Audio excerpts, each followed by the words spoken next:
welcome. And today I'm out on my mountain bike. Not my Giant, no, I'm out on my 26-inch wheeled, steel framed, hub geared Genesis. And this is going to be its final ride. So I thought I'd take the time to experience it one more time and to give you my long-term review of this bike.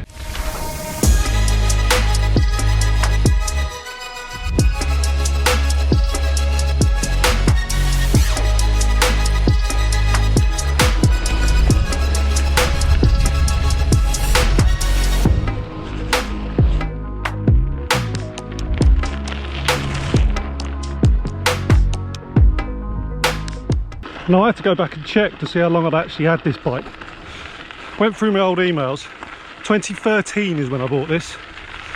So it predates my YouTube channel by a long way, and it's rarely seen in my videos because since I started this channel I've been mainly riding my gravel bike and my mountain bike, and this is the primary reason why I want to sell this bike.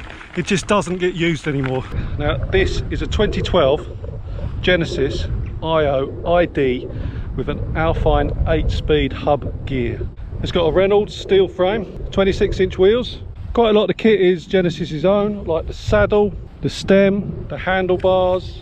Up front it's got a 100mm fork. It's a RockShox Recon Gold RL. It's got Avid Elixir hydraulic brakes with 160mm rotors. So it's not a new bike by any means. It's had a life. Does mean that when I talk about my experience of the bike, I've certainly put the miles in on it. I've switched over the pedals. They're now SPDs, and it's got race brace cranks on there, and this is what she looks like. Beautiful cherry red steel frame. I think she's a really good looking bike. One of the downsides of the bike is the rear wheel. Doesn't have a quick release rear wheel, so if like me today you haven't bought a spanner, I can't get that rear wheel off. It's fine on the front, don't have that problem.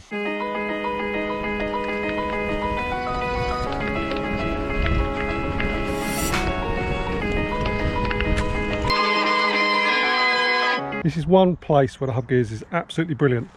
I've just come down that hill and I'm now going steep uphill. I don't need to be pedalling to change gear. In fact, I can't be pedalling and change gear, so I can just change while the bike is stationary. Fine, I'm now in the lowest gear. So let's talk about wheels. This bike has got 26-inch wheels. My regular mountain bike's got 29s. My gravel bike's got 29s. For me, this debate's over. 29s is better, end of story. However, I see that some people are very attached to it. I don't think there's anything wrong with them. Some people prefer the way they feel, the way they ride, the sort of responsiveness of a 26. But it's quite fun being out on a 26 again, because that's all we used to ride, wasn't it? It was always 26. 29 never even existed. So we managed for years and years on 26. For me, 29s, they roll better. That's the crucial thing for me. The sort of riding I do, cross-country riding, they roll better. I don't do much narrow, single track, twitchy stuff. If I did, then maybe I would think 26 might be an option. Right, I've got a descent coming up. Let's see how it performs on a downhill.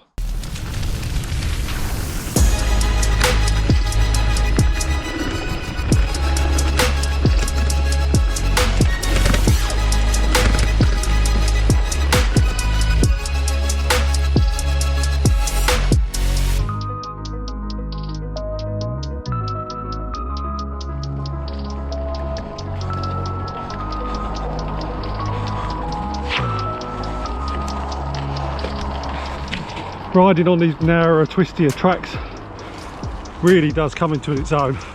Maybe I always draw my statements about the 26-inch wheels. Feels really nice and responsive down here.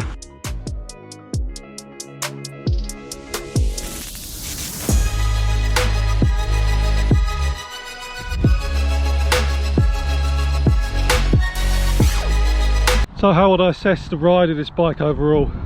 Well, descents are fun. Descents are fun on most bikes, to be fair. This is no exception.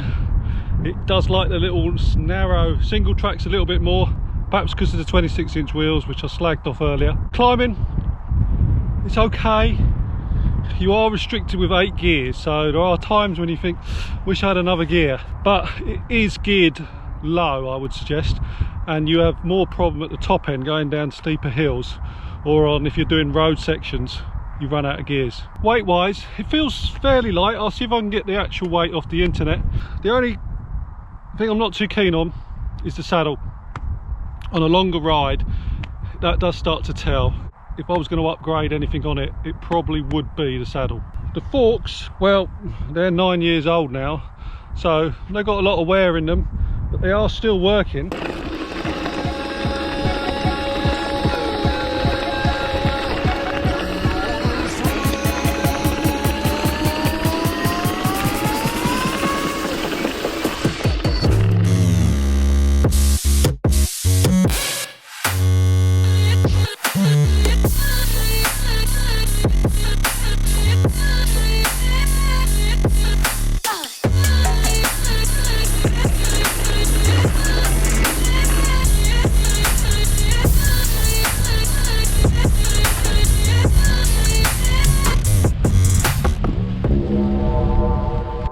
Undoubtedly the best feature about this bike is the hub gears.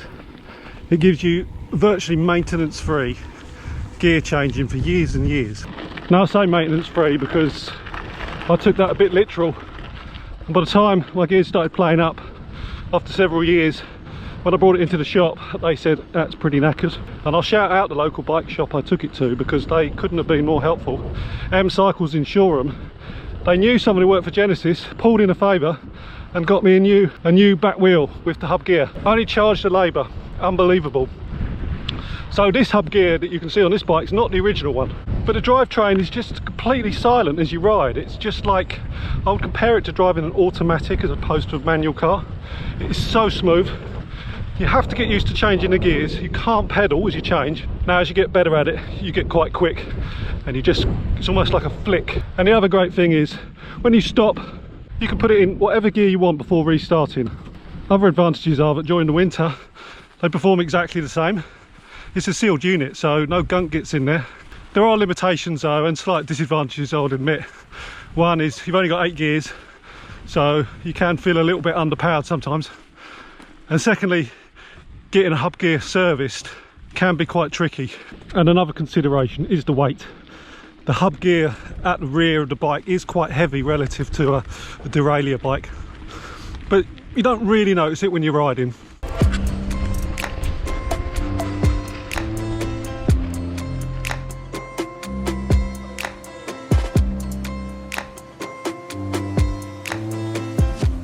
But the time has come to move on and to sell it. So I'm going to stop, grab a coffee, and I'm going to tell you why I'm getting rid of the bike. Summarise my thoughts around hub gear mountain biking.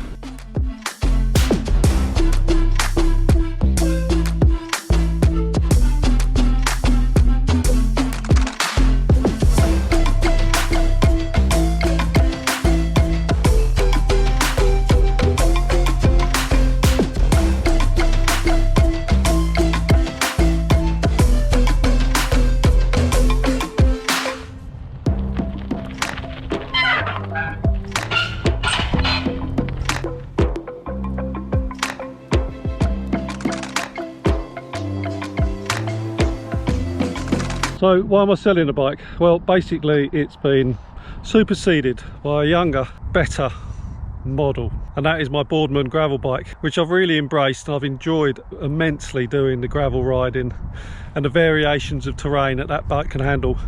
And if I want a mountain bike, I don't pick this one up, I pick up my Giant. So to summarise how I feel about this bike, it served its purpose and was a great winter bike for me for several years. It almost feels though like the industry missed a trick here. Genesis took a chance, designed something a bit bold, and went for a hub gear on a mountain bike, but it never really caught on. I don't believe they ever made another one. If maybe some other manufacturers got behind it, it could have been more innovation, but that never happened. So this bike remains a sort of a relic, like an experiment. Not an experiment gone wrong, but an experiment that never really went anywhere. It is a nice bike. I've enjoyed having it. It does get looks and comments. A lot of people think it's a single speed. I don't tell them it's not, because that makes me kind of look pretty fit. I'd love to hear from any hub gear converts in the comments, so please put your views down there. And if you've enjoyed this video, give it a like and subscribe if you want to see more of my content. Thanks for watching, and I'll see you next week.